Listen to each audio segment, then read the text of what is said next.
From the Grayman Briefing, this is a summary of recent developments regarding the Second Amendment, cybersecurity, protests, supply chain disruptions, national security, law and order, free speech, censorship, government oversight, and more. Now, the latest from GraymanBriefing.com. Here's this week's Sword, read out by Super Essie. This week, President Trump escalated trade measures with widespread tariffs, sparking stock market losses, global retaliation, but also global concessions positive for the U.S. Conservatives pushed forward book bans of obscene content for children, while a federal judge halted layoffs at Voice of America. The CIA considered expanding lethal covert actions against cartels, and the ATF officially repealed the zero-tolerance policy for gun dealers. A possible toilet paper shortage, privacy threats, and tech censorship also emerged during a volatile economic week. Pro-Palestinian and anti-Trump rallies and riots peak. Let's begin today with the supply chain. Recent tensions between the United States and Canada could impact toilet paper availability due to a newly imposed 25% tariff on most Canadian imports, including softwood lumber, which is used in toilet paper production. Experts warn that the disruptions to the supply of northern bleached softwood kraft pulp, or NSKP, could trigger shortages and price hikes similar to those seen during the 2020 pandemic. Canadian officials may implement retaliatory measures, further straining the trade relationship. Some manufacturers have indicated they may avoid purchasing pulp made in the U.S., which could intensify the situation. Monitor media-driven panic buying that could cause artificial shortages and price spikes. However, the GBC, or the Grayman Briefing Classified, does not anticipate any issues. Moving into the economy brief, there is a lot here. Most of these are updates to a major economy briefing, and I'll try to do this in order.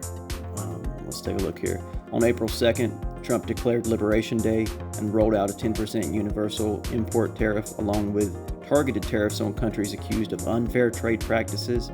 Highlights include 54% on Chinese goods, 25% on Mexican and Canadian imports, 24% on Japan, 25% on South Korea, 20% on the UK. Automobiles imported from any country now face a 25% tariff, expected to raise average vehicle prices by about $6,000. Laptops and desktops, regardless of origin, also carry a 25% tariff. Lumber and related home building materials now face higher tariffs, with some estimates predicting 21,000 increases in home construction cost. The U.S. stock market faced sharp declines for 3 straight days, after President Trump announced a sweeping tariff strategy and China responded with a 34% tariff on U.S. imports. The Dow dropped over 2,200 points, the Nasdaq fell nearly 6%, and the S&P 500 experienced its steepest one-day drop since 2020. The hardest hit sectors included energy, technology, and consumer discretionary industries. As a result, major banks including Goldman Sachs and UBS now expect multiple Federal Reserve interest rate cuts by the end of 2025 to cushion the economic blow. JP Morgan raised its forecast for a domestic and global recession to 60%. Market turbulence continued into that third session on April 7th, with early trading seeing the Dow down by 2.2%, the S&P 500 down by 1.7%, and Nasdaq falling another 1.4%. However, on the 8th, U.S. stock markets bounced back after several days of those sustained sell-offs that saw equity markets crash. Trump warned that an additional 50% tariff would be placed on China starting on the 9th if Beijing didn't reverse its actions. He also stated that all U.S.-China trade discussions would be canceled if China fails to respond by April 8th. The United States will now impose a 104% total tariff on China after Beijing did not lift its retaliatory tariffs on U.S. goods by that deadline. Meanwhile, other countries responded differently. Taiwan, India, Vietnam, Zimbabwe, Cambodia, and Israel tentatively agreed to remove tariffs on U.S. imports. The European Union signaled a willingness to discuss zero-for-zero tariff deals, and Canada also appears to support that approach, with Ontario's premier voicing agreement. Prepare for higher costs on imported goods, from cars to electronics to household staples. Reduce reliance on foreign products by supporting domestic manufacturing, and consider short-term investments in U.S.-based manufacturers to avoid risky exposure. Now moving into national security, The CIA is considering expanding its covert operations to include lethal force against drug cartels operating in Mexico and Central America. This comes amid escalating cartel-related violence and fentanyl trafficking linked to U.S. overdoses. Under Title 50 of the U.S. Code, the President may authorize such covert actions with congressional notification. These operations could be carried out by the CIA's Special Activities Center, often in collaboration with host nation forces. While assassination is prohibited under Executive Order 12333, the U.S. has previously distinguished between assassination and targeted killings in counterterrorism context. Reports suggest the CIA may begin assisting host nation operatives through U.S. surveillance and intelligence before transitioning to direct action. Monitor border-related developments and drug cartel violence closely. Stay aware of how escalated operations may affect travel safety in Mexico and Central America. Let's shift now into censorship, bias, and the privacy briefing. A federal judge issued a temporary restraining order to stop layoffs and defunding at Voice of America, halting efforts by the Trump-aligned leadership at the U.S. Agency for Global Media to terminate over 1,200 employees. Plaintiffs argued the move would damage press freedom and violate the agency's mandate. The court agreed, calling the effort arbitrary and preserving VOA operations during litigation. Critics have long accused VOA of left-leaning bias and anti-Trump sentiments. Meanwhile, ChatGPT refused to create an image of the Prophet Muhammad due to, quote, credible, historical, demonstrated risk of violent backlash. Developers describe this as a non-negotiable security-based policy.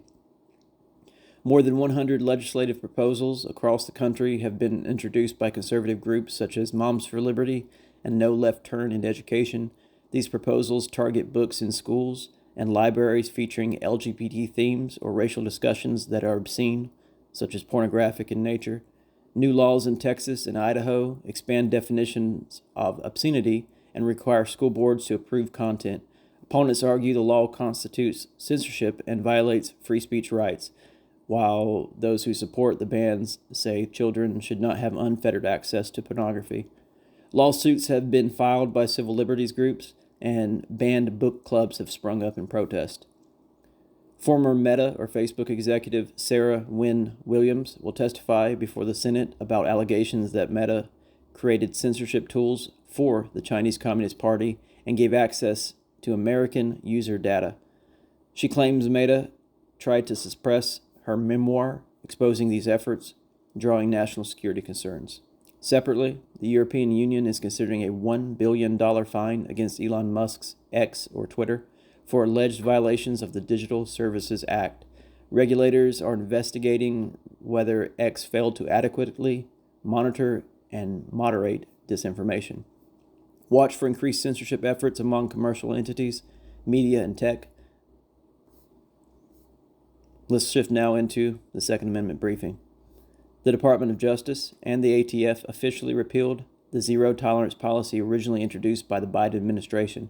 The policy had required mandatory revocation of federal firearms licenses, or FFLs, for minor violations such as failing to run a background check, clerical errors on Form 4473, or not responding promptly enough to ATF trace requests. This created uncertainty for small gun owners, or I should say gun shop owners, who lacked legal resources to defend against revocation. Many viewed the rule as a way to restrict gun access by pressuring dealers out of business. Gun right advocates say the repeal restores discretion and fairness. Gun Owners of America credited Trump Attorney General Bondi and ATF Director Kash Patel for pushing back against regulatory overreach. Gun control groups criticized the move, saying it weakens enforcement. For FFL holders and gun owners, this marks a positive shift. However, review your compliance procedures, but know that honest mistakes are less likely to result in license lossage. Support 2A organizations and stay alert for future regulatory proposals. That's all for this week. Continue to follow briefings and monitor for new developments weekly. No changes to your current plans are needed, but always stay informed. Maintain normal situational awareness and be cautious of rumors not backed by multiple sources.